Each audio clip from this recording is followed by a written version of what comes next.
বাঁশের কোনায় ঝুলানো এই কাই থেকে বিশেষ কায়দায় তৈরি হচ্ছে কুষ্টিয়ার বিখ্যাত তিলের খাজা। শুরুতে তপ্ত আগুনে বিশাল লোহার কড়াই চাপিয়ে তাতে ঢালা হয় বস্তার পর বস্তা চিনি, সাথে যুক্ত হয় পরিমাণ মতো দুধ।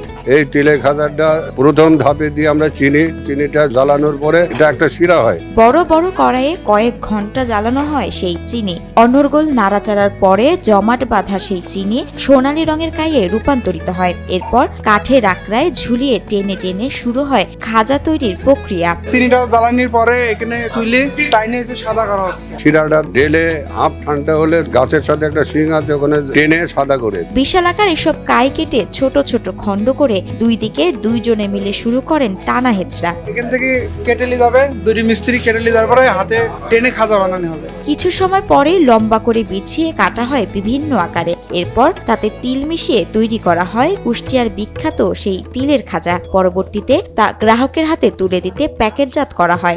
এটা আমি প্রত্যেক সপ্তাহে এখানে আসি, পিওর জিনিস ফ্যামিলির জন্যই নিয়ে যাই। ফকির লালন শাহের গানের পাশাপাশি তিলের খাজার জন্য বেশ জনপ্রিয় কুষ্টিয়া। মজাদার এই খাবার খেতে মুখিয়ে থাকে ছোট বড় সব বয়সের মানুষেরা।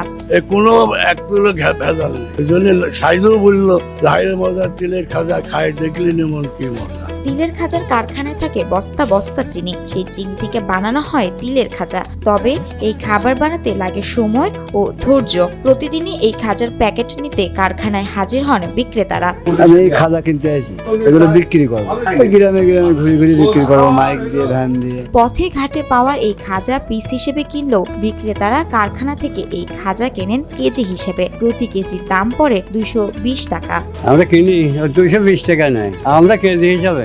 কুষ্টিয়ার এই বিখ্যাত তিলের খাজার দেখা মেলে দেশের অলিতে গলিতে। আমাদের কুষ্টিয়ার বিখ্যাত ভাই ভাই তিলের খাজা ঢাকায় বা সারা বাংলাদেশে হলে বলে বাজার ঘাট সব জায়গায় এলো কুষ্টিয়ার বিখ্যাত তিলের খাজা পাওয়া যায়। কুষ্টিয়া শহরের চরমিলপাড়া এলাকায় গড়ে উঠেছে তিলের খাজা তৈরির অনেক কারখানা। সারা বছর তিলের খাজার চাহিদা থাকলেও শীত মৌসুমে বাড়ে তিলের খাজার চাহিদা। তবে তিল, চিনি সহ খাজা তৈরির অন্যান্য উপকরণের দাম বৃদ্ধির ফলে কোণঠাসা হয়ে পড়ছে উৎপাদন। চিনি আর তিলটার দাম আমাদের ধরো নাগালের বাইরে চলে গেছে। আগে যেমন তিল চিনির দাম কম ছিল, আমাদের একটু লাভ পরিমাণটা ভালো হতো। আর সরকারের কাছে একটা দাবি, যদি আমাদের লোন টোন দিত, আমরা সিজনের সময় তিলটা কিনে রাখতে পারতাম, চিনিটা মজুত করতে পারতাম, তাহলে ধরেন আমাদের কিছু লাভবান হতো।